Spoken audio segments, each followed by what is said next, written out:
Hello mga kamagsasaka. Magandang hapon. Bali, bagong tanim na naman natin to. At yung nakaraan ay hinarvest na natin. So, ito na yung panibago. Ililipat na naman natin dito.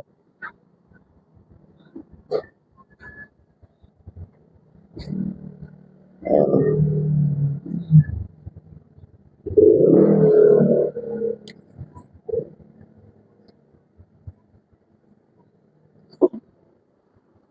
Kailangan lang na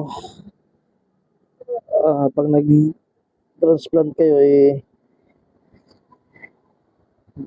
kasama yung ugat para hindi mamatay. Tsaka ang style ko sa pagtatanim tuwing hapon para ang chance na mabuhay ay malaki dahil hindi siya maiinitan dahil papagabi na. Hindi katulad nung magtanim kayo ng umaga, may tanghali pa may tendency mamatay dahil sa init. Ngayon hapon, pwede dadaan ng gabi, walang araw. Pagdating ng umaga, buhay na siya. Ayan.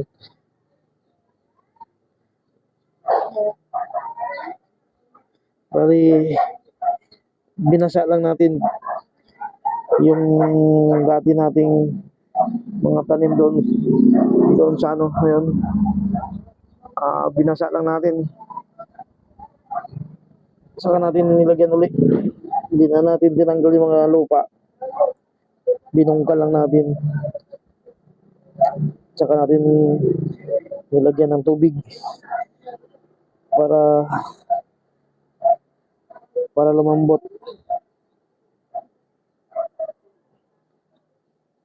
Pwede na rin naman itong ilipat na kasi na siya nasa 2 dahon na.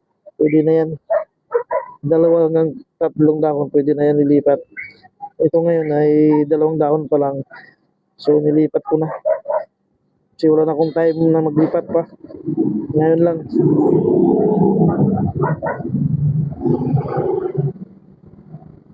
Kaya bago gabi, matatapos natin to. Kasi marami tayong ililipat. Dahil narbisa natin yung nakaraan. Ayan, maraming bakante yan.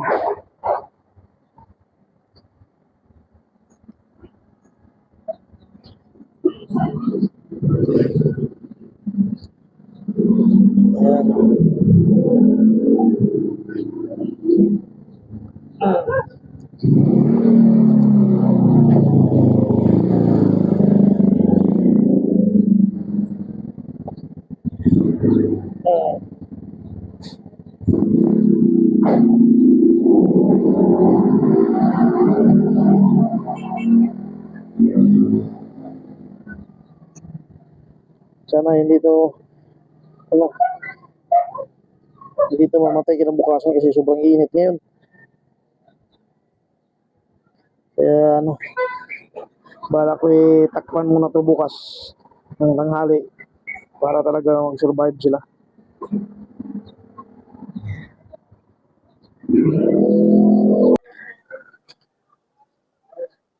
So ayun, ito yung ginagawa natin dito.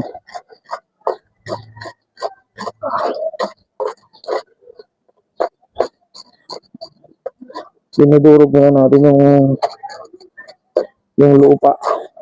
Yung dating pinagtamnan natin, dinurog lang natin kasi binigas ito sa tagal-tagal hindi na nakamanli.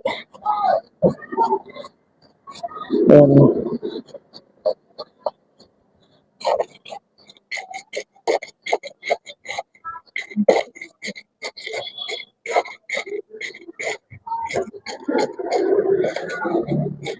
Yung mga ginagawa ng mga magsasakang masisipag madudumihan ang kamay dahil sa trabahong sakahan.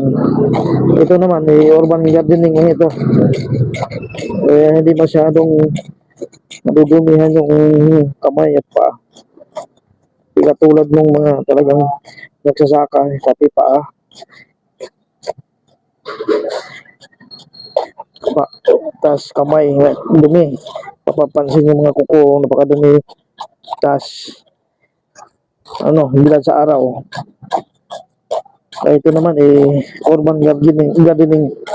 Dito lang sa, sa pader. Natin ilalagay yung ating tatanim na gulay na pitsay. Yan.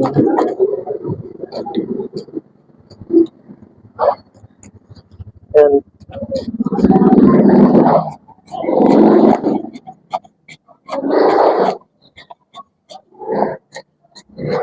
Kaya yung mga magsasaka, napakasipag yan mga yan. Kaya ako,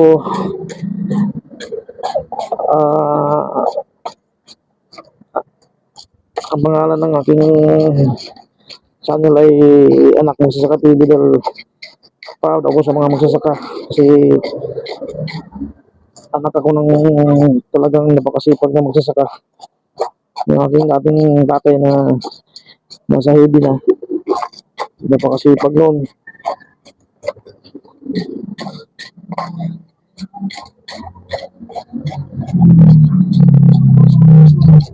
Marami kaming tanim noon kahit wala kaming sariling lupa.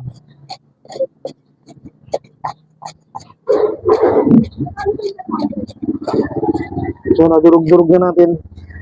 Next, ayan, lagyan na natin ng tubig. Ayan o.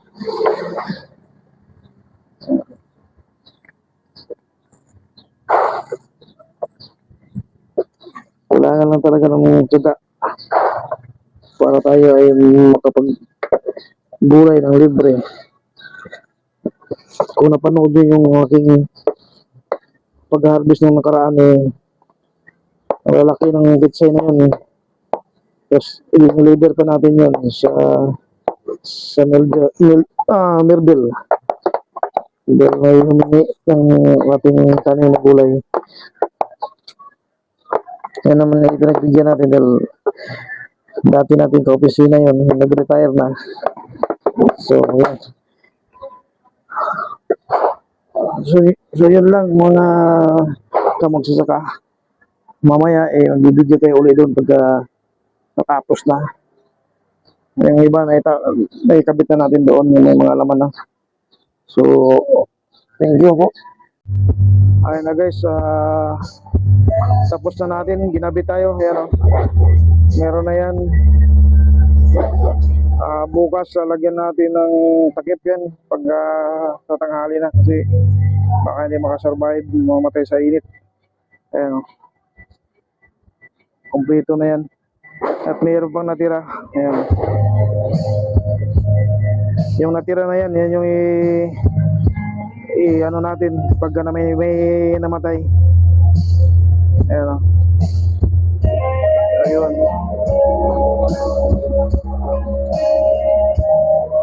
So yun lang mga kamagsasaka.